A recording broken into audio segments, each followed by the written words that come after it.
जय हिंद। हम सब जानेंगे इस सेशन में कि कैसे जापान को बर्बाद किया और उसमें कौन कौन सहयोग दिया। ठीक है, तो एक छोटे से देश जिसको बर्बाद करने के लिए बड़े बड़े देशों के साथ घुटना टेकाता है और उसका नाम है जर्मनी। ये है जर्मनी। कौन है बाबू? ये है जर्मनी और ये चैलेंजेस करता है रूस के साथ। ये क्या है? रूस। और इसके सहयोग से एक छोटा सा देश जापान को भाप बनवा देता है। ठीक है, जापान पे दूसरे विश्व युद्ध में जो है परमाणु बम गिरवाता है और अमेरिका के साथ। देखो ये इसमें तो अमेरिका का रास्ते नहीं है। मान लीजिए कि इसके उस पार जो है अमेरिका है और ये भोपुआ जो है इस रास्ते से आता था, इस तरह आ करके, और इस बेचारे को नागासाकी पे 1945 में क्या किया बाबू? तो नागासाकी पे और हिरोशिमा पे 2 परमाणु बम गिराकर इसको भाप बना दिया। और इसको भाप बनाया, इसका इम्पैक्ट जो है सभी देशों में आया है। आज जो हमारे देश में कैंसर के शिकार लोग मिलते हैं, विकलांग लोग मिलते हैं, वो कहीं और की नहीं बल्कि इसी पे गिराए गए परमाणु बम का झटका है, जो कि भारत के लोगों के साथ साथ अनेक देशों में ये प्रविष्ट जो है सभी में पहुंच चुका है। इसके जितने करीब देश है वो तो और बुरी तरह से शिकार है, क्योंकि जब हमारे देश भारत में लोग विकलांग होते हैं तो उसका इम्पैक्ट जाता है कि उसी परमाणु बम का असर है। तो जब 1 बम 2 बम गिरा देने से उतना दूरी डिफरेंट होने के बावजूद जब यहाँ के लोगों में विकलांगता आ सकती है, कैंसर का शिकार हो सकते हैं, तो अड़ोस पड़ोस के कौन हाल होगा समझ सकते हो। एक भोपुआ के कारण अमेरिका जो है बहक जाता है और इसको खत्म कर देता है। खैर वो चाहता नहीं था कि इस पे गिराए, वो तो चाहता निशाना ही रखा था पहले का ही, लेकिन उससे भी जो टारगेट किया गया था उस टारगेट सीमा रेखा से 220 किलोमीटर आगे जाके गिरता है और इसको तहस नहस करता है। उसका उद्देश्य था कि धमाका, मतलब छोटी धमाका और बड़ी क्रांति आएगी, लेकिन वो क्रांति नहीं, भाप बना के सबको गड़बड़ कर दिया। ठीक है, तो उसका इम्पैक्ट सब पे पड़ा। इसलिए कभी भी परमाणुओं से युद्ध नहीं करना चाहिए। आज पूरी दुनिया में शीत युद्ध के लिए 1951 से लेकर या 1947 से लेकर के अब तक जो भी युद्ध हो रहे थे उसमें क्या है, शांति समझौता को, शीत युद्ध को प्रमुख माना जाता है। ठीक है, तो प्रथम विश्व युद्ध कब हुआ था? 1914 और 14 से कब तक चला? 1918 तक। किस तिथि को शुरू हुआ था बाबू? 28 जुलाई को। हाँ ठीक है, और खत्म कब हुआ? 11 नवंबर को। 11 नवंबर को क्या हुआ? खत्म हो गया। ठीक है, ये प्रथम विश्व युद्ध रहा। दूसरा विश्व युद्ध कब शुरू हुआ बाबू? 1 सितंबर 1939। खत्म कब हुआ? 1900, चलिए, तो 1945 में खत्म हुआ। वो भी ये परमाणु बम गिरा, नुकसान पहुंचा, कहते नहीं है जब तक युद्ध होता है और दोनों टीम में कोई जख्मी नहीं हुआ तब तक खत्म ही नहीं होता है। देखते हो कि अड़ोस पड़ोस में लड़ाई होती है ना, तो उसमें देखना जब तक एक को मर्डर नहीं करेगा, हाथ पांव नहीं तोड़ेगा, जब तक झटका नहीं पहुंचाएगा, नुकसान नहीं पहुंचेगा, तब तक वो रुकेगा ही नहीं। ये कितनी बुरी बात है। अगर किसी को बर्बाद होने के पहले अगर रुक जाए तो इंसान मानवता का सबसे बड़ा धर्म होगा, सबसे बड़ा गुण कहलाएगा। लेकिन इंसान रुकता कब है? जब नुकसान होता है। तो आपस में जब झगड़ा हो ना बाबू, तो ध्यान रखना, बिना नुकसान पहुंचाए संभल के खत्म कर लेना झगड़े को, ना कि इस तरह अमेरिका की तरह जो है ना, और जर्मनी की तरह, भोपुआ की तरह जो है ना, छोटे मुंह अब बड़ा धमाका करके किसी को बर्बाद कर रहा है। ये गलत है। शीत युद्ध के द्वारा जो है ना, समझौता के द्वारा खत्म करना। चाहे कोई मर्डर कर दे, कुछ भी कर दे, तो उस समय घबराओ मत। पहले पेशेंस लो, और उसे दिमागों से मारो, कलम की ताकतों से मारो। दुनिया की सबसे बड़ी ताकत है वो है कलम की ताकत। ठीक है, इसीलिए कहा जाता है एक रोटी कम खाओ लेकिन बच्चों को जरूर पढ़ाओ, ताकि उसमें शालीनता आए। परिवार को उच्चतम श्रेणी तक ले जाने के लिए, परिवार को आर्थिक रूप से स्ट्रॉन्ग करने के लिए, परिवार में समृद्धि और खुशी लाने के लिए ये काफी है अगर बच्चे के अंदर पोटेंशियल वैल्यू को क्रिएट कर दिया जाए।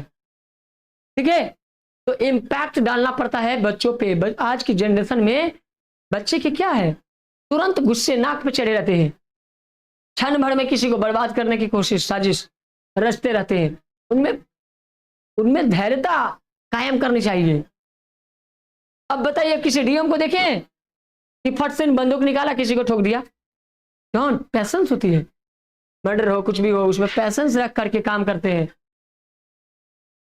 ठीक है, जिसके पास पेशेंस नहीं होती है वो तुरंत क्षतिग्रस्त होते हैं, तुरंत ट्रांसफर होते हैं। ठीक है, तो इस तरह से बर्बाद करने से पहले सबक सीखनी चाहिए। ठीक है, एक छोटे से जर्मनी, ये रूस पे कब्जा करता है। देखिए ये रूस, ये कौन है बाबू?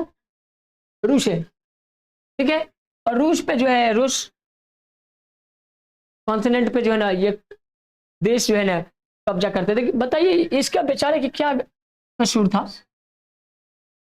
बेकसूर उसे मार दिया। बेकसूर आप किसी को मारते हैं? बेकसूर आपको कोई धमकाने लगे, मारने लगे तो कैसा लगेगा? खराब लगेगा। आप भी कहेंगे भगवान कैसा बनाए, भगवान ने खूब अच्छा बनाया था इंसान, यहाँ आके बन गए कीड़े मकोड़े, एक दूसरे से लड़ रहे, झगड़ रहे, मार रहे हैं। इंसान है भाई, मानवता के नाते हम पृथ्वी की चाहे कोई भी इंसान हो, सबको एक सम्मान भाव से देखना चाहिए।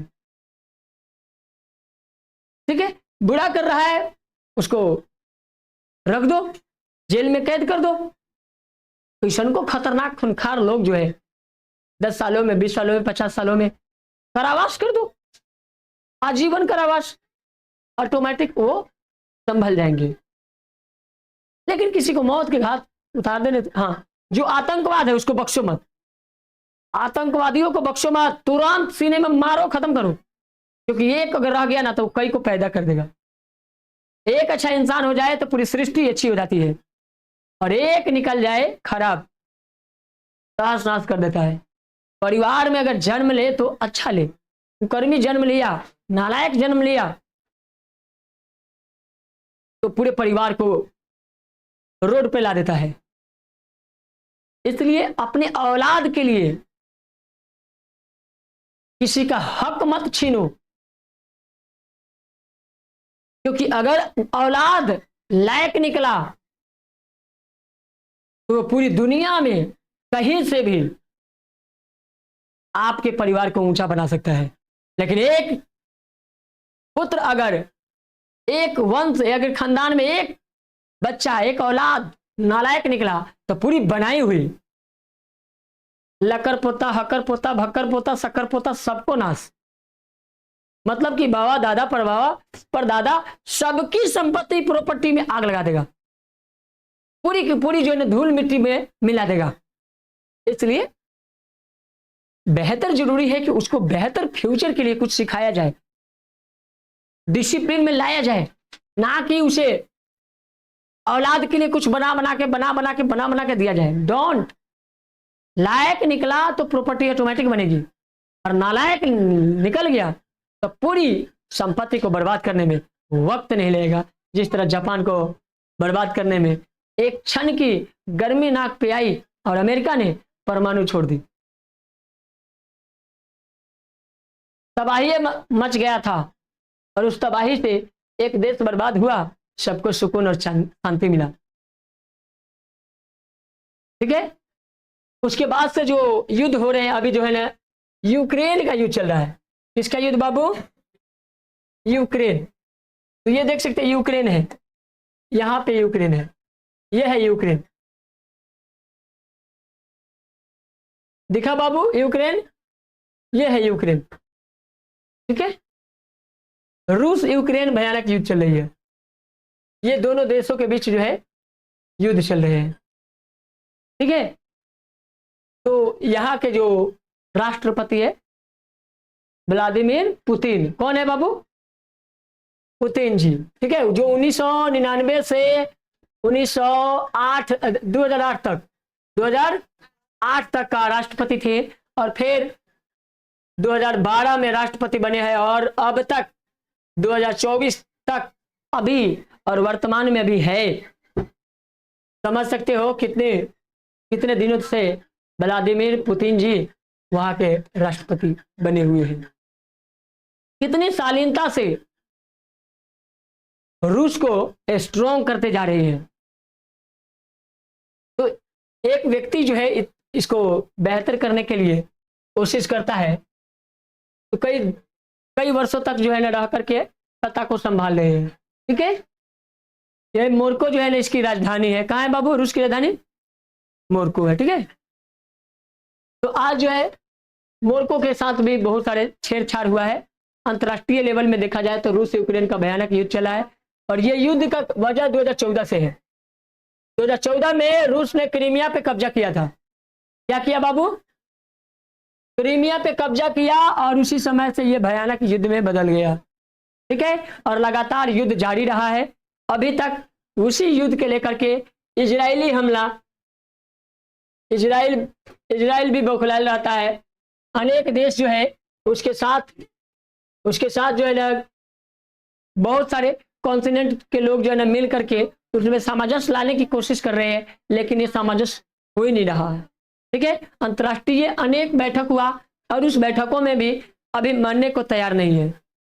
और जब तक फिर जो है एक भयानक युद्ध ना हुआ, तब तक ये लगता है कि शांत नहीं होगा।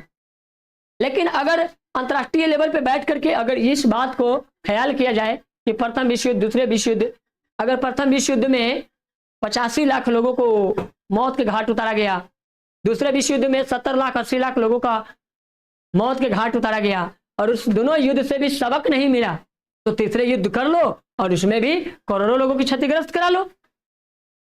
आज जो है लगभग लाखों लोग मारे गए हैं इस भयानक युद्ध में। 8 लाख माना जाता है, 8 लाख के करीब जो है ना युद्ध में बर्बादी हुआ है। लेकिन अभी तक भी सबक नहीं मिल रहा है। तो एक भयानक युद्ध आएगी और सबको भाप बना करके जाएगी। परमाणु हमला दुनिया को ही भ्रष्ट करके खत्म करेगा। अगर मानवता में एकता नहीं बना पाते हैं तो एक परमाणु काफी है किसी को बर्बाद करके जाने के लिए। तो आई होप कि आप लोगों को समझ में आ गया होगा। धन्यवाद। हम फिर मिलते हैं नेक्स्ट वीडियो में नेक्स्ट टॉपिक के साथ।